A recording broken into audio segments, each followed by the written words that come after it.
Gurguddoo dadhabbiif kakkumaa cufuu UNHCR akeekachiise. Keenyatti ministeerri dhimma keessaa Kataaye Fred Matiyaangin tanirraa wanti wal mari'atan hin jirtu jedhe. Durtaan hawaasa Oromoo kaampii baqatoota Dadaab Keenyan duraanii marroo sadiin cufnaa jettee cufuu waan dadhabdeef ammallee akkas ta'u hin oolu jedhe. Ta'ullee dubbii mootummaa waan ta'eef uummati sodaa qabaa jedhe. Waan kun waan hojiirra ooluun fakkaatu tokkoffaa baqattoota Dadaab keessa jiran 200,000 ol. Nama 200,000 ol bakki 2 keessatti bakki keessa namatti fakkaatu. Garuu immoo sababa kanaaf baqattoonni jaalatti sodaa keessa akka jiraatan dhiibbaa guddaa akka godhuun natti mul'ata malee waan inni jedhe kun hojiirra hin oola jedhee hin amanu. Sababni isaa waan qabatamaa lafa jiru. Baqattoonni kun jiran rakkoo gargarii waan qabaniif biyyoonni kun yeroo gabaabaa kana keessatti fudhachuu waan danda'an natti fakkaatu. Garuu immoo mootummaa waan ta'eef qajeelfama akkasii amma gama isaatiin dabarsee jira waan ta'u immoo ni eegna. Obbo Muhammad Abdullaahi ka baqattoota Dadaab irraa kakkumaa godaansisan keessa tokko erga ibsa keenya dhagaan miira kamii kaampii kee jira jedhe gaafadhe. Miirri hama har'a dubbii tana yaa. Kaampiin kun maal taanaa jedhan ummati mara dhaabatee ka Itoophiyaa akka jedha, ka Suudaan akka jedha, ka Ugaandaa dhufe akka jedha, ka Burundii dhufe akkana jedha. Duraan haga xiqqaa kana nagayaan arma jiraachuu dandeenya eega mootummaan keenya guyyaa 14 keessaa baanu jedhe. Gara deemnuun beeknuu jedhe. Kana jira. Ati yoon biyya baatee kaampii tan dhufti. Asli yoo dhugaatii hime atin dhalanne gaafan biyya kana dhufe. Nageellee Booranarraa bahee gaafa mangistuu biyyaa bahe beeytaan 1991. Gaafa sani achiin Mandeeraa achiin seenee ganna 3 Mandeeraa taa'ee 1994 Dadaabit dhufe. 1994 Dadaab haga taa'ee 2017 relocationii waan takka nuun jedhanii ammoo achiin fuudhanii bakka kolbayee jiran takka nu geessan. Amma achi qilleensi nufitu jira. Jiruun akka malee asitti jabaata akka malee asitti. Achumaatti maatii horattee jechuun. Ani Dadaabiin maatii argadhe biyya mucaa tokko gaffise maatiin kiyya 7 kaambii keessatti obboleetti argadhe ijoollee 7. Keenyanii guyyaa 14 qof UNHCR kennite akka kaampii san lamaan cuftu maaltu si dhaga'ama akka nama waggaa dheeraa biikan kee turetti. Waan hamtu na dhaga'ee obboleetti. Allaattiin kooluu malee barrisuu hin dandeettu. Mootummaan keenyaa sun ammoo allaattii san qabee baalarraa kutee barrisuun waan ta'uu danda'aatiimi. Guyyaa 14 dhiisi hin cufamtu ganna 10 illee wannan akkana jedheefi biyya guddoo nami lafa keeran karifujjiin haala kanaafi guyyaa 14tti cufamuu hin dandeettu kaambiin lamaan tuni. Kanaaf hin cufamtu waan ta'uu danda'aatiim ammoo sodaa hamtuu qabna waan san dhageennaan akka malee ifinnaane. Kaampii tan cufuu danda'aniin yoo biyyaatti san galchanii yookiin biraatti san dabarsanii jedhan biyyaa galaa jedhanii siif maatii tante galchanii san galuu fi fedhii qabdu. Akka malee nu dhibsiisuun maal jennaan ganna agartii lafaa baane ganda keenya ka durii obruu teenya ta durii ammaan beeknu garamitti gallaa ammoo lafa seenallee nagayya ammaan kana hin jiru kunu ammaan kana akkana uummata fitu jiran haalli sun akka malee nu dhibe gara biyyaatti nu dhibdii rabbi nu haa baasu malee haalli keenya jajjaba. UNHCR hojii qajeellummaa waggoota dheeraaf baqatoota simatanii jiraachuu uummataa fi mootummaa keenya galateeffachuun dhiibbaa gatiin qajeeltummaa baqatoota simachuun kafalchiisullee in hubadhaa jedhe. Murteen tun ammoo eegumsi baqatoota keenya keessa jiraniif taasifamu irratti keessumaa yeroo COVID-19 kun hammaatee jiru kanaatti dhiibbaa qabaataa jedhe. UNHCR dhimkan irratti aangawoota keenya waliin marii akka itti fufuu ibsuun gargaarsa fi eegumsi mirgoota baqatootaaf furmaata qajeela barbaadu keessatti mootummaa keenya waliin akka dhaabbatu dubbate.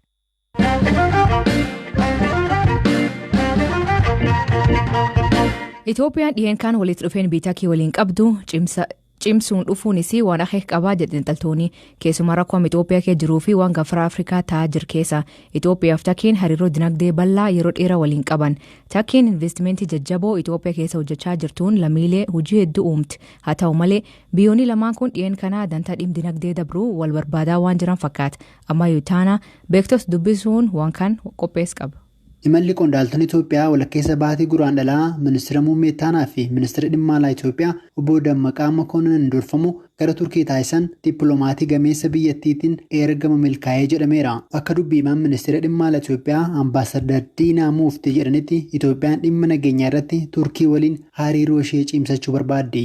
Hariiroo Itoophiyaan Turkii waliin qabdu cimsachuun hordofuuf waan nama seessuu qaba. Kunis hariiroo Masriin Turkii waliin qabdu laafuu isaati. Itoophiyaa fi Masriin immoo dhimma hidha Abbayyaan hariiroon isaanii muddama seeneera. Turkii fi Masriin dhimmoota istiraatejik ta'an kanneen akka qabeenya gaazii bahaa Meditiraaniyaa, Liibiyaa yookiin Sudaan keessatti ejjennoo wal falmuu qabu. Kana kan jedhan gaanfa Afrikaatti ekspertii kan ta'an Abdurrahmaan Saidi Turkiin dhiibbaa Sudaan irratti qabduu dhabdeetti. Yeroo ammaa Masriitu Sudaan irratti dhiibbaa qaba. Faallaatiin garuu qorataa fi barsiisaan yuunivarsiitii Kiil UK'tti ergamu Dr. Awwal Qaasim Aloo Turkiin ammallee Sudaan irratti dhiibbaa qabdi jechuun ibsu. Yeroo ammaa kanatti Itoophiyaan akka biyyaatti naannoo san irratti gahee duraan taphataa hin jirtu. Dur Horn of Afrikaa irratti Itoophiyaan biyya tasgabbii qabdu biyya immoo naannoon suni akka tasgabbaa'u gahee guddaa taphattu godhamtee ilaalan. Amma yeroo ammaa kanatti naannoo tasgabbeessu irra Itoophiyaan akka biyyaatti naannoon sun akka hin tasgabbooyne godhaatiin biyyoota jiran keessa biyya tokko rakkoo Itoophiyaa keessa jiru fakkeenyaaf yeroo ammaa kanatti mootummaan Eertiraa keessa seenee rakkoon tun Itoophiyaa qofa osoo hin taane mootummaa Eertiraas aksideentii hin jirti. Haga tokko rakkuma kanaan wal qabateetiniin wanti amma Sudaanii wajjin uumameetiin jiru Sudaan lafa asiin dura Itoophiyaa harka ture humnaan seenteetiin qabateetiin jirti. San dura osoo rakkoon sun hin ka'in Sudaaniif Ijipti wajjin piroojeektii amma Itoophiyaan ijaaraa jirtu kanaan wal qabatee garduu wajjin wal qabatee rakkoo guddaatu deemaatiin ture. Rakkoon sun immoo rakkoo kaleefteen gadda eegalee miti rakkoo asiin dura yeroo dheeraadhaaf turedha. Gara fuulduraattis rakkoo itti fufuu danda'uudha rakkoon bishaanii kun biyyoota kana sadiin biratti. So qabatamama keessa jirtu kanatti Itoophiyaan biyyoota Sudaan wajjin keessatti wal quunnamtii qaban haga tokko Sudaan irratti influensii qaban wajjin waliigaltee isii jabeessuuf atleast Sudaan wajjin gara araaraa deemu yoo taate biyyoonni gargaaruu danda'an eenyu waan jedhurraa ka'anii biyyoota waan barbaadan jiran fakkaatanii gaheen Tarkiin taphatu karaa wajjin wal qabatee baay'ee guddaadha. Rakkoo daangaa Itoophiyaa fi Sudaan itti jiran Ambaasadar Diinaa Muftiin miidiyaa Turkii Anaadolutti akka dubbatanitti yoo Turkiin jaarsummaa teesse Itoophiyaan ni fudhattee jiran. Biyyoonni lixaa hedduu lolli Tigraay keessaa eegale biyyoota gaanfa Afrikaa kaan jeequu mala jechuun yaaddaaniiru. Xiinxaltoonni kaan immoo lola Tigraay keessa biyyi murteessitu Sudaanii jechuun immoo rakkoon Itoophiyaan amma qabdu qaamolee idil addunyaa affeereera. Kanaaf immoo Itoophiyaan miichuu cimaa ishee barbaachisaa jedhu. Yeroo dhiyootti hariiroon Itoophiyaa Turkii waliin qabdu garamitti akka guddachuu danda'u ammaaf miti. Abdurrahmaan garuu lola naannoo Tigraay fi muddama Sudaan jiru eeruun fuula duratti gara deeggarsa waraanaatti ce'uu malaa yaada jedhu qabu. Kana irratti immoo Itoophiyaan fedhii qabaachuu maltii jechuun yaada isaanii BBC'f kennaniiru.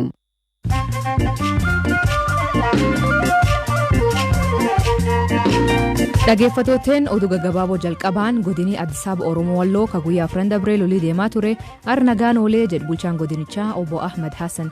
Obbo Ahmad humni naannoo Amaaraa gara kaampii deebi'ee yeroo ammaa nageenii naannichaa raayyaa ittisa biyyaa fi poolisii federaalaatiin eegamaa jira jedhu. Hagammaatti lakkoofsi nam lubbuu dhabee kaqa irra ka'ee fi kan miidhaman addaan hin baane jedhu. Waldhibdee Itoophiyaa fi Suudaan jidduutti uumamariin furuu fi Suudaan amma jaarsummaa UAE fudhatte. Mootummaan lameen naannoo Alfaashkaa irratti wal dhabdee loltootii wal waraanaa turte. Ministeerri muummee Itoophiyaa Abiy Ahmed kalee Suudaaniin wal waraanuu hin feenuu jedhu. Soomaaliyaatti dhaabbatii malaammaltummaa farruu gubboo yookiin mataa kennuun biyya keessatti bal'achaa jirti jedhu. Qorannoon haaraan dhaabbata marqaatti akka agarsiisutti lammiileen Soomaaliyaa harki 50 kennuu himan. Ka kennamuu fi loltoota Soomaaliyaatii fi mootummaa naannoo ta'uu ibsan. Dhiirota 18 guyyaa filannoo Yuugaandaa qabanii hidhanii gadhiisanii gantoota isaanii deebisanii jedhan. Aktiivistootii siyaasaa fi mormitootii hedduun gaafa filannoo sun hidhaman. Mootummaan nam 200 olii jeequmsa kaasan jechuun hidhuu hima.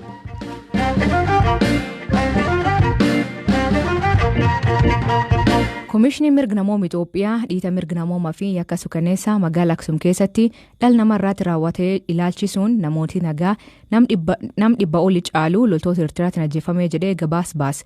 Badii loltoota Eertiraatiin dhaqqabsiisan kuniin yakka waraana ta'uu gabaasichi ibsa. Gabaasii kun ministeerri muummee Abiy Ahmed humnooti Eertiraa daangaa Itoophiyaa keessa jiraachuun ifaatti erga dubbataniin booda bahe.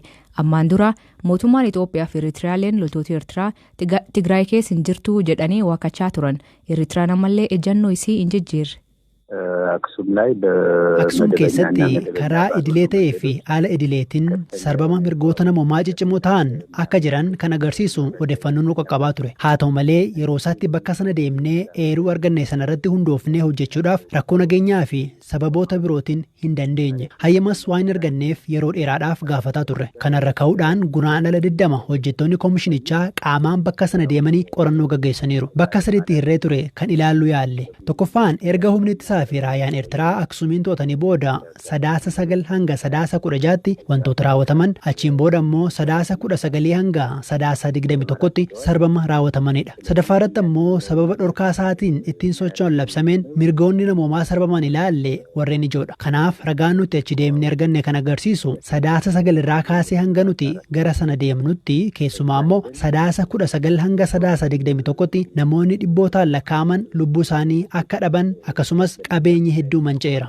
Sarbamni raawwatameera jedhamu kun calliseedhuma sarbama mirgoota namoomaa salphaa miti. Yakka baay'ee cimaadha. Manarra deemnee maatii warra namni jalaa ajjeefaman dubbisaa waan turreef isaan yeroo boo'an nutis boo'aa turre. Wanta addaa ta'e tokko kanan sitti himuu barbaadu mana dubartiin ilmi ishee jalaa ajjeefame tokko deemnee dubbisnee turre. Mana sana keessa ilmi ishee tureera. Barsiisaan tokkos tureera. Dhalataan naannoo Oromiyaa tokkos tureera. Dubartiin kun yeroo nutti himtutti dhiirota baasanii ajjeesuuf yeroo jedhan ajjeefamuu ilma isaanii osoo hin taane kan dubartii kana yaaddesse dhalataa naannoo Oromiyaa irraa dhufe sanadha. Odeeffannoo kana erga nutti himanii karaa garaa garaatiin qorannee dhugaa ta'uu isaallee mirkaneeffanneerra. Namni kun nama biyya ormaati hin ajjeesinaa. Gurbaan sun ammoo nahee waan dubbatu wallaaleera. Afaan Oromoo irraa kan hafe Tigiriinyaa hin beeku. Kottu ba'e yeroo jedhanitti harka ol qabee ba'e. Sababii dubartii kanaan garuu lubbuun isaa oole.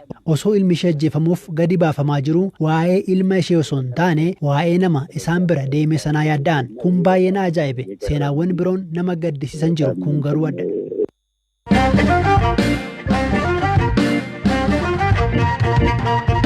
Dr. Masfin Shimales jedhamu Yuunivarsiitii Gondar irraa barnoota fayyaan qabxii olaanaatti eebbifame. Dr. Masfin maatii isaaf ijoollee 8 keessaa 5ffaa. Abbaan isaa ijoollummaa irratti dhukkubsacharra kan ka'e jireenyi tammaate barnoota dhiis jechuun hojii aduun tuffatanii hojjechaa of barsiise. Sadarkaa kan erga'uu fi bu'aa bayii jireen keessa ba'ee akkasii BBC'tti. መሀል አራተኛ ክፍል እያለሁ በጣም በጠና ታመመና በጣም osoo kutaa afur jiru abbaan kiyya baay'ee waan dhukkubsatee fi haala baay'ee hamaa ta'etti ture. Haati koos mana namaa keessa hojjetti. Obbolaan koo hundinuu barnoota addaan kutanii gara hojii humnaatti galani. Ani immoo hojjechaa barachuun waan irra tureef umurii sanattiin mana hojii garaajii sibiilaa galeen hojjechuu jalqabe. Guyyaa walakkaa barachaa guyyaa walakkaa garaajii keessa hojjechaan ture. Abbaan kiyya dhumarratti sababii fayyaa isaatiif gadaamii gale. Haala rakkisaa akkasii kana keessatti barnoota kiyya irratti gaariin ture. Namichi abbaan garaajii sun midijjaa faa distii faa hojjeta ture. Haati koo ammoo osooma mana namaa hojjettu akka ni baradhu barbaaddi ture. Ka ijoolleetti haati ofii mana namaa keessatti sana fidi jedhamtee yeroo ergamtu baay'ee namatti ulfaata. Kanaaf anis osoon baradhee rakkoo haadha koo kana fure baay'een jaalladhan ture. Dhiibbaan hawaasa keessa jirus baay'ee guddaadhaaf rakkisaadha. Gurbaa abbaan isaa maraatuu jedhama ture. Anis cimee baradhee seenaa kana jijjiiruun barbaadan ture. Abbaan kee yeroo kutaa 8 jiru fooyya'ee manatti deebi'uun na jajjabeessuu jalqabe. Gadaamii keessa waan tureefis sa'aatii 9 irratti ka'ee sagaduu waan barateef sa'aatii sanattis ka'ee akka ni qayyabadhu na dammaqsa ture. Ministirii kutaa 8 irra gaafan ga'u parsantaa 99 galmeessuun gara kutaa 9tti darbe. Ergan kutaa 9 galees guutummaa mana barumsaa sanatti tokkoffaa ba'an xumure. Maatirikii ammoo mana barumsaan itti baradhe sanatti hundumaan aafiduudhaan xumure. Achiin booda Yuunivarsiitii Gondar galee baasiin barnootaa hedduu waan na barbaachiseef ji'a tokko hojjedhaa ji'oota kaan barachaan xumure. Akkasis ta'ee yuunivarsiicha keessattis qabxii olaanaa galmeessisuun xumure. በማዕረግ ነው የተመረኩት 3.34 ነው። Dhaggeeffatooteen sagantaan har'aa ganumaa nu eegatanii nu dhaggeeffachuu keessaniif ulfaadha isaniin jedha. Mammaasii galgala kanaa ka'umnaan lafa hin kaanetti yaaddan suudanii naggaadaa jedhe. Hiikan isa maanii kooment keessa nu beeksisa. Sagantaa kan qophees Biraanuu Gammachuu gam teknikaatiin Mubaarak Abdallah keessaniif dhiyeessan Aslii Galgalooti nagaa waaqa kee bulaa oraa bulaa deebanaa hangafamaan dhan bulaa.